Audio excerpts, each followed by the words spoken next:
Without further ado, let me welcome Aleks to talk about sunshine in his city. Thanks very much, Celeste. Thanks everybody for coming along. As Celeste indicated, my presentation today is on the Sunshine National Employment Cluster, and I'd like to say that this project, it's more of an exploratory project and a collaboration project. It's a work in progress, and we haven't finished what we're doing. So a bit about City West Water. For those who don't know, we do sewer and water services, but we also get into recycled water. So we've had a sewer mine for over 10 years now. We work in stormwater harvesting. We put in about half a dozen stormwater harvesting systems almost 8 years ago. And they're collaborative projects with councils and private customers. And we also do trade waste services, so we have quite a number of industrial customers throughout our service area.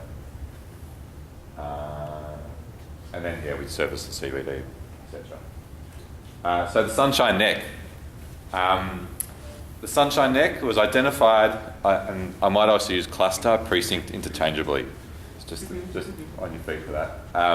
So it was identified by the state government as an area for urban renewal, and they said, look, we think this area is going to be targeted for urban renewal. What can you do? What can you guys do? And so we said, oh, well, what do you mean by urban renewal? And they gave us some growth in jobs, growth in population. Okay, that's good for us. We can start thinking now, how are we going to... Is this the...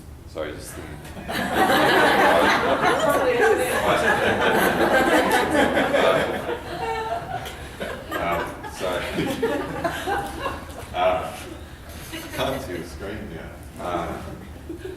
So we've got to service that population and the growth in jobs. That mainly affects us, but what about servicing? So how do we service that? Do we think about water? Do we think about stormwater? Do we need to upgrade our sewer assets? What do we really need to do?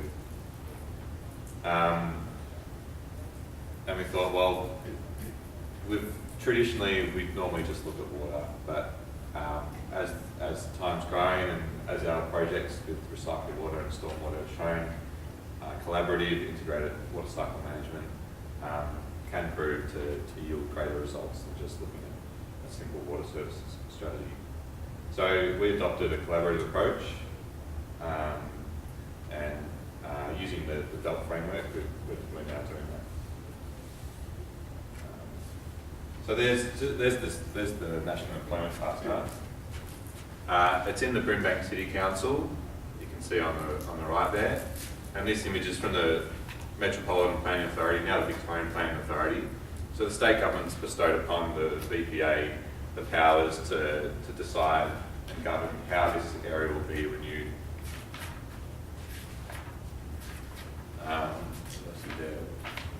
So what makes the Neck a good place to renew? Well, there's a few things here.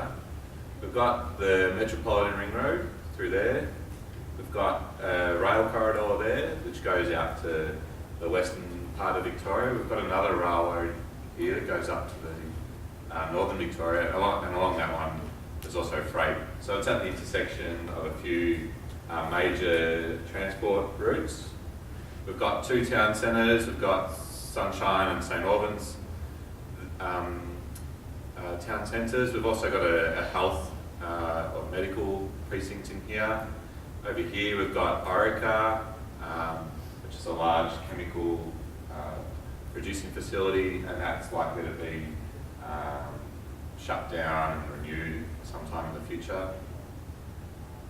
Over here there's an old quarry that's now disused and being changed from a quarry to a residential area. So there's quite a lot of different things happening throughout it. The other thing about the Sunshine or the Brimbank area at large is that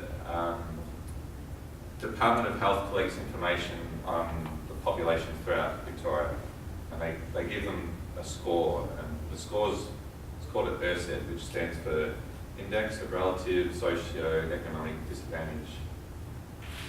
And what that score says is it's an amalgam of how that population compares on a state basis according to those three criteria: socio-economic, political, and like and Brimbank in particular, Brimbank and the Sunshine area, and down here Braybrook, and a bit of the eastern part of St Albans, the score is really poorly. So the people there are disadvantaged compared to the rest of Victorians. This morning, Bridget, I think it was, from Delp, talked about how in the 2009 bushfires, more people passed away from heat stress as they did directly from bushfire. And after that event, most of the deaths in the City West Water area were through this sort of these neighbourhoods. So it just gives you an idea of what the people are facing there. The good thing though is that that makes any impact we do beneficial to them.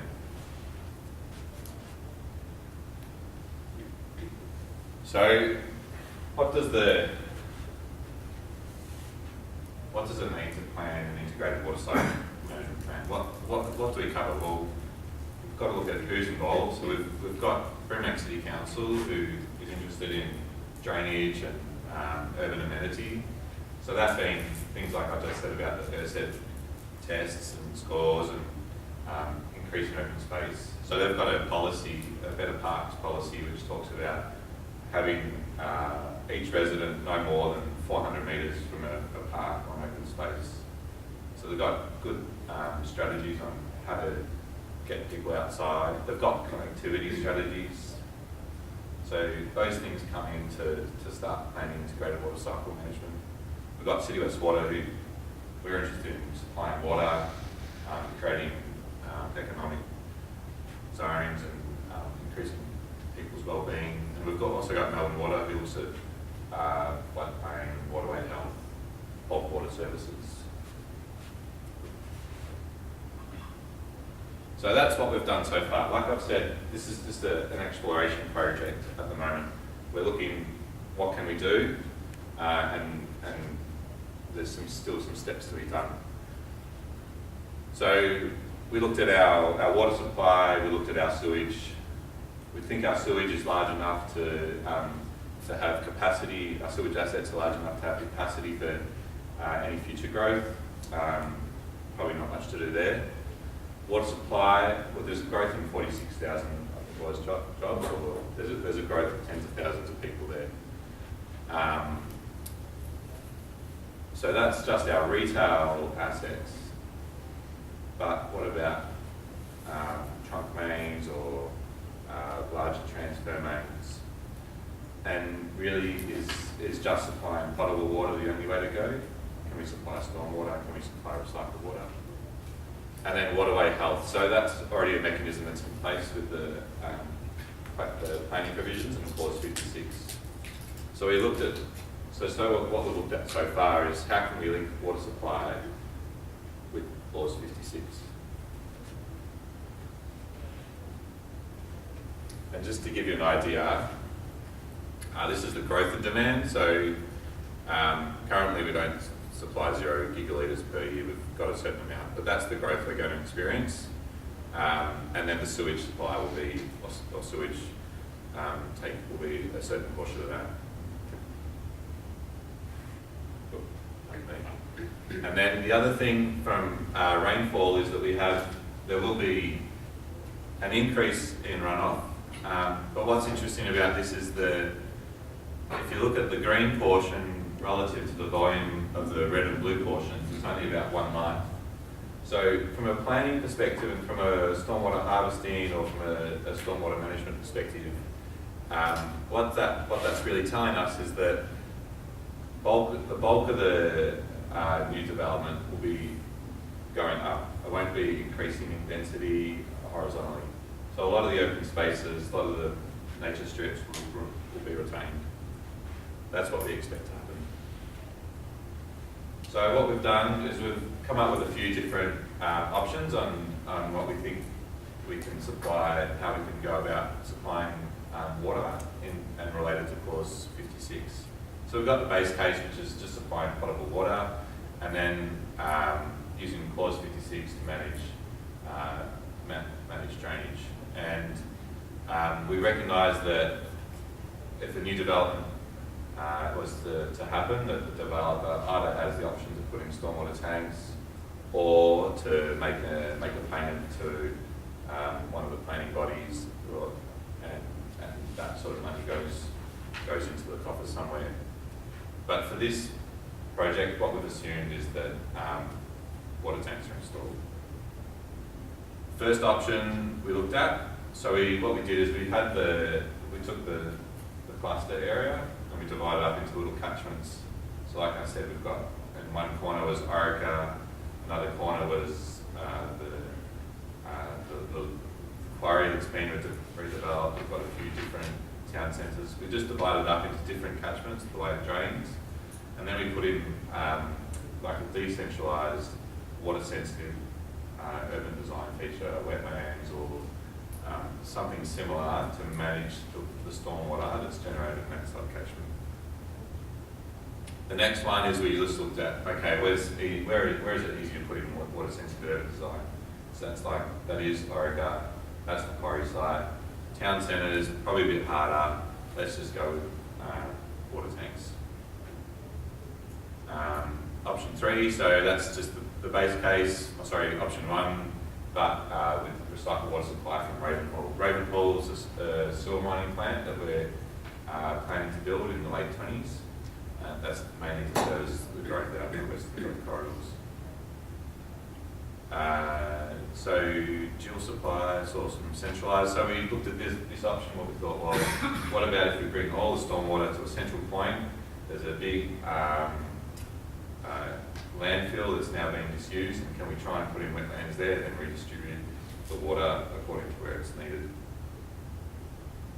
And then what we looked at was basically number 1, but putting on alternative water supply from those Swazas assets. And the results.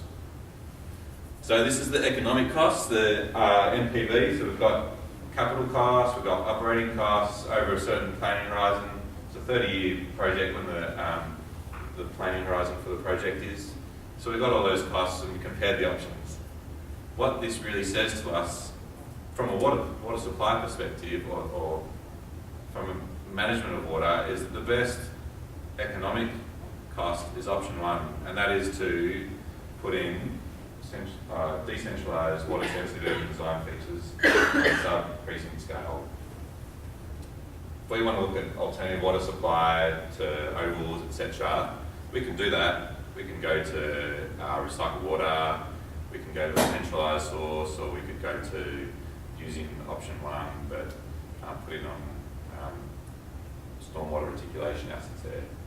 But the only thing is that they're not cheaper. They come out at the same price, more expensive than just managing clause 56. So what that says to us that from now, if we, at our current assessment, if we were to start looking at water supply, we need to think about, if these are all expensive, what other things have we not considered or making it quantifying to bring those costs down or additional benefits that they return.